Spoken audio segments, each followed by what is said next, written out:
फिर मैं स्टीयरिंग में उंगली डाल के जो चक्री घुमाई, रोड रोलर जगह पे घर घर घर घर घर घर घर घर ये घर घर घर घर घर घर घर। क्या हुआ? तू तो रोलर से उड़ गया होगा। उड़ा तेरा बाप। अरे पब्लिक चिल्ला रही थी। Hi, hello family members and welcome back to my channel.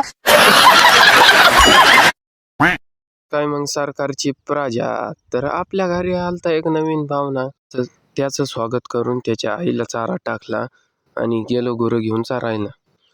तर गुरं चारता चारता इकडं आपले दत्तू भाऊ मेंढ्या चारीत होते.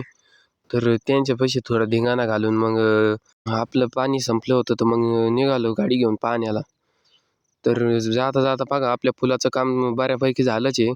आता फक्त डांबर आणि ते वाचायचं राहिलं असं वाटतंय मला. आणि थोडं पुढं गेलो आणि तिथं अजून खडी पांगीतच होती. मग वाटलं अजून लईच लांब काम करायचं. जाऊन द्या, पण रस्ता तर चांगला होईन, पण आधी लई खराब झाला होता. एकतरी काम चांगलं झालं. मग तिथून आपण गेलो पाणी भरायला.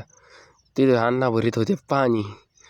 कोण अण्णा आहे ते तर माहिती नाही, पण त्यांचा आधी नंबर होता. मग थांबलो थोड्या वेळ, पाणी भरून निघालो घराकडं.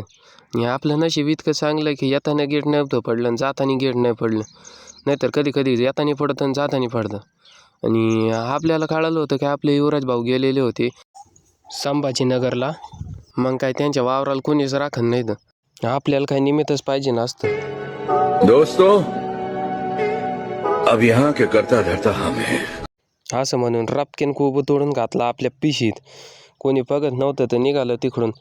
ती वेगळी गोष्ट आहे की आपल्याला कोणी काही म्हणणार नाही, पण चोरी तर चोरीच राहते बिन सांगता का असा. अगर तुम लोग नए हो तो सब्सक्राइब करो, वो जो लाल वाला बटन है उसके साथ स्कैम करो या फिर महफिल जमाओ.